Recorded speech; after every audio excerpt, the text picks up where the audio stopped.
জানো হ্যান্ডসাম ছেলেরা বিজি থাকে কেন? আজ বিজি আছি, পরে বলবো। কারণ এখন আমরা কথা বলবো একটা বাইক নিয়ে, যেটা one of the most selling bikes in the present market of India. সেটা হলো রয়্যাল এনফিল্ড হান্টার 350। ভিডিওটা বানাতে বাধ্য হলাম কারণ রাস্তায় বেরোলেই মনে হচ্ছে যে পৃথিবীতে 3 ভাগ জল আর 1 ভাগ রয়্যাল এনফিল্ড হান্টার। যতটুকু স্থল আছে পুরোটা হান্টার কভার করে নিচ্ছে। এত কিছু তো আমার সমস্যা ছিল না, কিন্তু ব্যাপারটা আমার তখনই কেমন লাগলো যখন দেখলাম যে ইয়ং জেনারেশনের ছেলেরা হান্টারের প্রতি প্রচণ্ডভাবে আসক্ত হয়ে পড়ছে। কারণ লিকুইড কুলিং ইঞ্জিনের থেকে এয়ার কুলিং ইঞ্জিনকে বেশি প্রায়োরিটি দিচ্ছে। R15, MT-15, KTM Duke, Pulsar RS, NS এইসব বাইকগুলোর রিপ্লেসমেন্টে রয়্যাল এনফিল্ড হান্টার 350কে প্রেফার করছে সবাই। হ্যাঁ, অবশ্যই রয়্যাল এনফিল্ডের প্রচুর ফ্যান আছে ইন্ডিয়াতে, কিন্তু সেই ক্রেজটা শুধুমাত্র ক্লাসিক 350-র প্রতি ছিল। ক্লাসিক 350টা এমন একটা বাইক ছিল যেটা ইয়ং থেকে শুরু করে ওল্ড জেনারেশন পর্যন্ত সবার ফেভারিট ছিল। কিন্তু হান্টার মার্কেটে আসার পর থেকে মানুষ ক্লাসিকের মধ্যেও কিছু না কিছু কমতি ফিল করা শুরু করলো। তো মেনলি আজ আমি হান্টারটা নিজে চালিয়ে দেখবো এবং দুটো জিনিস কম্পেয়ার করব। ফার্স্ট, ক্লাসিকের থেকে হান্টারে কী ডিফারেন্স আছে, অ্যান্ড সেকেন্ড, সত্যিই কি royal Enfield Hunter air cooled engine হওয়ার সত্ত্বেও লিকুইড কুল্ড ইঞ্জিনকে বিট করার ক্ষমতা রাখে? তো এটা খুব ইনফরমেটিভ বা থিওরিটিক্যাল ভিডিও হতে যাচ্ছে না, কারণ এইসব স্পেসিফিকেশন রিলেটেড ভিডিও অলরেডি ইউটিউবে আছে, আর ডিটেলস চাইলে তোমরা গুগলে দেখে নিতে পারো। আমি জাস্ট প্র্যাকটিক্যালি জিনিসটা তোমাদের সঙ্গে তুলে ধরবো, বাইকের টপ স্পিড, কোন গিয়ারে কত স্পিড ওঠে, ব্রেকিং, ব্যালেন্স, পারফরমেন্স, এভরিথিং।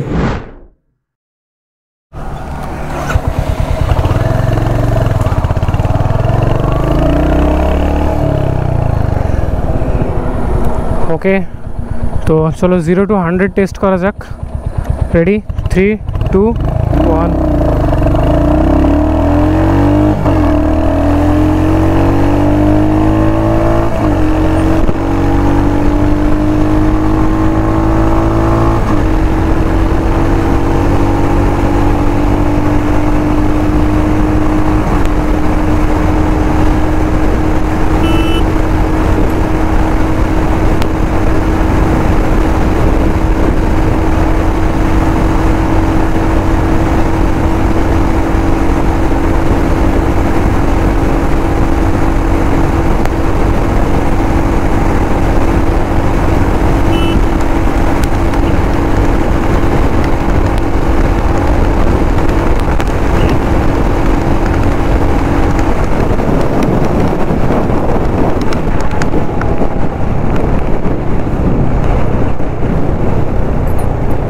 ভাই সিরিয়াসলি হান্টারের কাছ থেকে এইটা আমি আশা করিনি।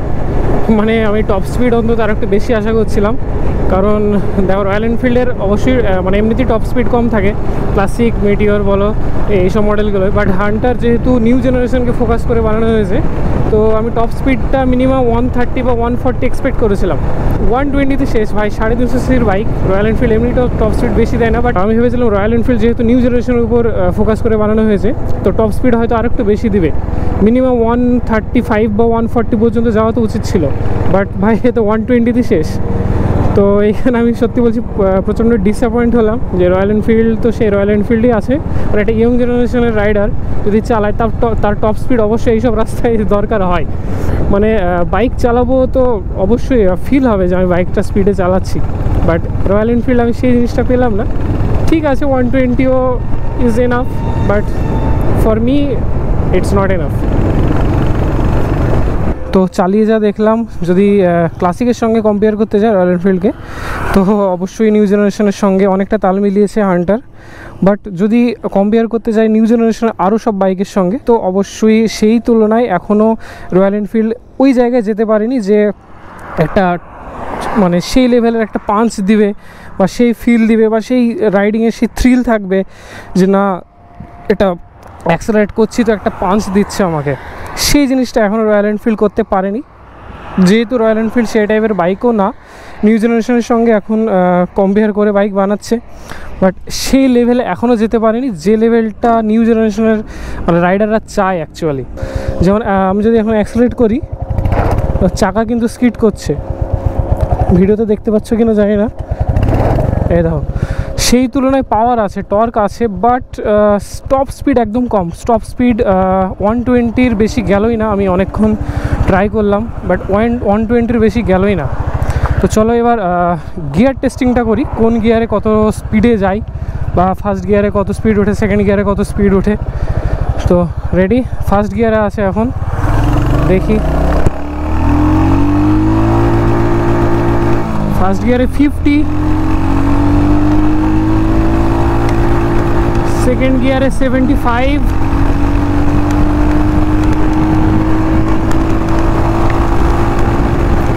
থার্ড গিয়ারে 100 উঠেনি, 97 বা 98, ফোর্থ গিয়ারে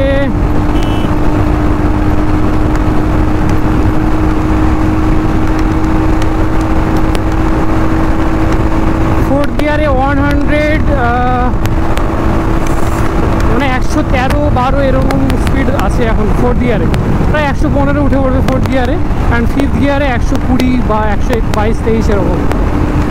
টপ স্পিড যদি 135-40 দিত তো সত্যি বাইকটা বেস্ট ছিল এই সেগমেন্টে। বাট সিটি রাইডের জন্য পারফেক্ট বাইক, যারা রয়্যাল এনফিল্ড লাভার বা রয়্যাল এনফিল্ড পছন্দ করে, যাদের রয়্যাল এনফিল্ড একটা সোয়াগ যাদের মনে হয়, তাদের কাছে ঠিক আছে, সিটি রাইডের জন্য বেস্ট এনাফ। মানে যা পাওয়ার আছে একটা সিটি রাইড হোক বা ট্যুর হোক, এসবের জন্য এনাফ। বাট যেহেতু আমার স্পিড পছন্দ, তাই আমার সেই জায়গায় একটু ডাউন রেটেড লাগছে বাইকটা। এবার দেখো বাইক সবার সব চাই না, যেন আমার স্পিড চাই বাইক, আমার স্পোর্টি বাইক বেশি পছন্দ। তো সবার হয়তো স্পোর্টি বাইক পছন্দ না, কেউ আস্তে চালায় বাইক, কেউ জোরে চালায়, কেউ হয়তো স্টান্টের জন্য বাইক চাই, কেউ ট্যুরের জন্য বাইক চাই। তো সবার সেগমেন্ট আলাদা, সবার প্যাশন আলাদা। তো আমার কথাই না বা কারোর কথাই না, বাইক যদি নিতে হয় তো নিজের পছন্দে নাও, নিজের যেটা পছন্দ। যদি তোমার মনে হয়, দেখো বাইক কিনতে গেলে না অনেক সময় এমন আসে যে হয়তো তোমার একটা বাইক পছন্দ, বাট বাইকটার অনেক নেগেটিভ সাইড তুমি দেখতে পাচ্ছ, হয়তো সার্ভিসিং সেন্টার নেই আছে, বা হয়তো মাইলেজ কম দেয় বা কিছু। বাট কোথাও না কোথাও তোমার ওই বাইকটাই চাই, যেমন ভেতর থেকে আসছে না আমার এইটাই চাই। তো অবশ্যই তোমার মনের কথা আগে শুনবে। বাইক যে সবসময় লুক দেখে নিতে হবে যে এই বাইকটা খুব সুন্দর বা এই বাইকটা সবার পছন্দ, সবাই নিলে বলবো আরে বা কি বাইক কিনেছিস, এটা না। বাইক চালিয়ে যদি তোমার আত্মার শান্তি পায় তবেই সেই বাইক নাও। আর প্রচণ্ড উইন্ড ব্লাস্ট, যখনই 120 বা 100 মানে 110-15 যখন টাচ করছি, তারপরে প্রচণ্ড উইন্ড ব্লাস্টের কারণে কিন্তু মানে হ্যান্ডেল প্রচণ্ড কাঁপছে। যদি বাইকের স্টেবিলিটিতে আমি রেটিং দিই তাহলে 9/10 দেবো। 10/10 দিব না, কারণ স্টেবিলিটির এখনও একটু ঘাটতি আছে। মানে ভাইব্রেশন অনেকটা কমিয়ে দিয়েছে রয়্যাল এনফিল্ড, বাট এখনও সেই লেভেলের স্মুথ হয়নি। তো একটা বাইক নেবা যখন তুমি অবশ্যই সব দিক দেখে নেবা।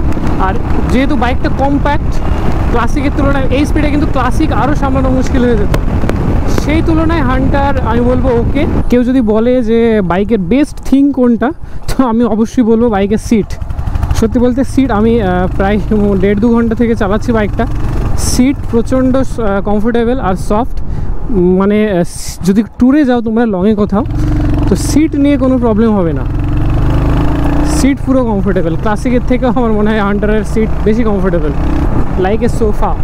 মানুষ জীবনে কোন কাজগুলো করে বেশি মজা পায় জানো? যেগুলো করা উচিত নয়। হ্যাঁ, আমি সেটাই করছি।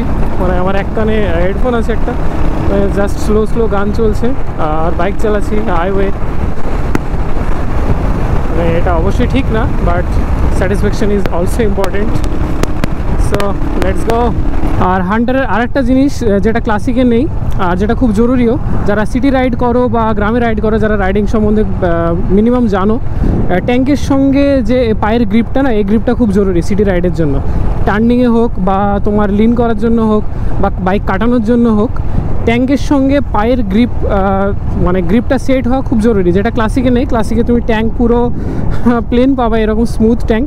যেহেতু এখানে ট্যাঙ্কের গ্রিপটা খুব কমফোর্টেবলি পাওয়া যায়, এই জন্য সিটি রাইডের জন্য আরও বাইকটা ইজি হয়ে যায়। যদি ট্রাফিকে যদি তুমি মনে করো না সবাইকে ছেড়ে আগে যাবা, তো বাইকের টর্ক অনেক প্রয়োজন হয়, যেটা হান্টারে যথেষ্ট আছে সিটিতে রাইড করার জন্য।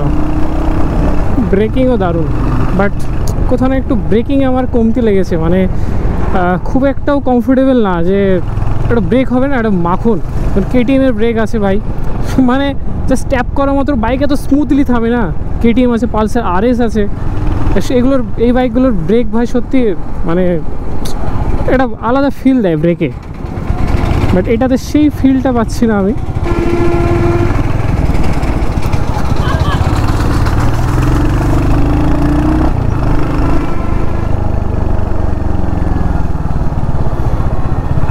তো ভিডিওটা দেখলে তোমরা জাস্ট একটাই কথা বলবো, nothing is the perfect in the world. Hunter নিজের জায়গায়, নিজের সেগমেন্টে মোস্ট ইম্পর্টেন্ট, নিজের প্রাইস রেঞ্জের মধ্যে বেস্ট একটা বাইক। হ্যাঁ, কিন্তু অবশ্যই লিকুইড কুলিং ইঞ্জিনের থেকে একটু পাওয়ারটা কম। বাকি তোমাদের যেটা ইচ্ছা তোমরা নিতে পারো। আজকের ভিডিওটা এই পর্যন্তই ছিল। যদি ভিডিওটা ভালো লাগে তো লাইক করো, চ্যানেলটা সাবস্ক্রাইব করো আর পাশে থাকো। দেখা হচ্ছে পরের ভিডিওতে। আল্লাহ হাফেজ।